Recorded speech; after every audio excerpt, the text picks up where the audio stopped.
وَلَقَدْ يَسَّرْنَا الْقُرْآنَ لِلذِّكْرِ فَهَلْ مِن مُّدَّكِرٍ۔ اور ہم نے قرآن کو سمجھنے کے لیے آسان کر دیا ہے، تو کوئی ہے کہ سوچے سمجھے؟ السلام علیکم ورحمۃ اللہ وبرکاتہ۔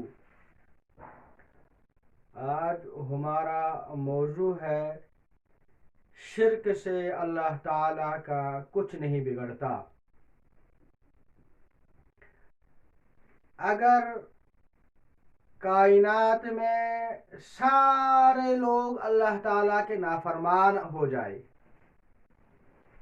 شرک، بت پرستی اور گناہوں کے اندر مبتلا ہو جائے، نافرمان ہو جائے، تو اس سے اللہ تعالی کی قدرت اور طاقت کے اندر کوئی کمی نہیں آئے گی۔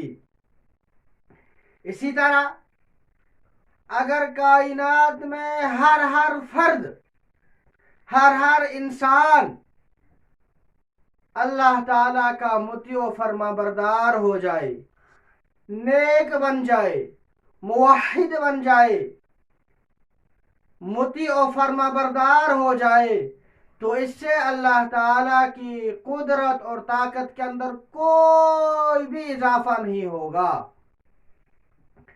اگر آدمی نافرمان ہوگا، مشرک ہوگا یا گناہوں کے اندر مبتلا ہو جائے گا، تو اس سے اس کا اپنا ذاتی نقصان ہوگا، اس کی دنیا اور آخرت برباد ہو جائے گی۔ لیکن اس سے اللہ تعالی کی قدرت اور طاقت کے اندر کوئی بھی کمی نہیں آئے گی۔ اسی طرح اگر لوگ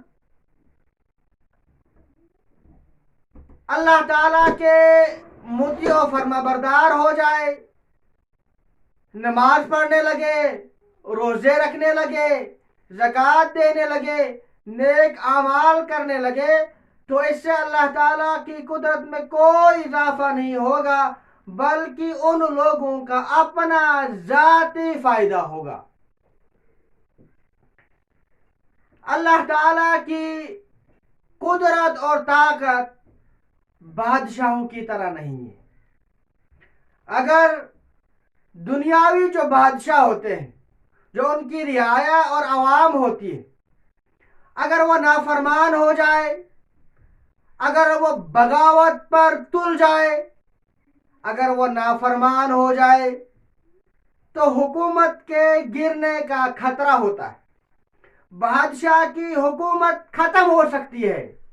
اسی طرح اگر سارے لوگ کسی بادشاہ کے فیور میں ہو جائے، اس کی موافقت میں ہو جائے، تو اس سے اس کی بادشاہت اور زیادہ مضبوط ہوگی۔ لیکن اللہ تعالی کی بادشاہت دنیاوی بادشاہوں کی طرح نہیں ہے، بلکہ اگر یہاں انسان نافرمان ہو جائے تو اس سے اس آدمی کا اپنا ذاتی نقصان ہے، اور اگر آدمی صراط مستقیم پہ چلے، نیک اعمال کرنے لگے، تو اس سے اللہ تعالیٰ کی قدرت میں کوئی اضافہ نہیں ہوگا، بلکہ اپنا ذاتی نقصان ہوگا۔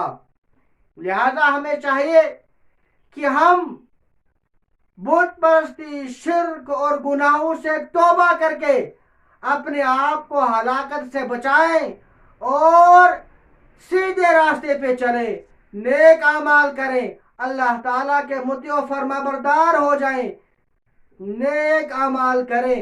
اس سے ہمارا اپنا فائدہ ہوگا، دنیاوی زندگی کے اندر بھی سکون آئے گا، اور سب سے بڑی بات یہ ہے کہ ہماری آخرت سنور جائے گی۔